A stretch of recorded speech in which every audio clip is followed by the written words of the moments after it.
Hello everyone, আজকে আমি বানাচ্ছি বাঁধাকপি চিংড়ি। বাঁধাকপিগুলো কেটে ধুয়ে নিয়ে সাথে কাঁচা লঙ্কা, কেটে রাখা আলু, নুন, গরম মশলা গুঁড়ো, জিরে গুঁড়ো, লঙ্কা গুঁড়ো, সর্ষের তেল দিয়ে আমি বাঁধাকপিটা কুকারে ভাপাতে দেবো। যতক্ষণে বাঁধাকপি ভাপাচ্ছি ততক্ষণে একটা মশলা তৈরি করে নেবো।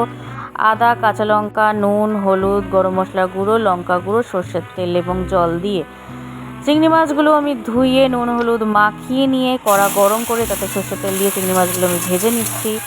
চিংড়ি মাছগুলো ভাজা হয়ে গেলে সেই তেলেই থেতো করে রাখা গোটা গরম মশলা ফোড়ন দিয়ে তাতে ভাপানো বাঁধাকপিটা দিয়ে একটু নাড়িয়ে চাড়িয়ে নিয়ে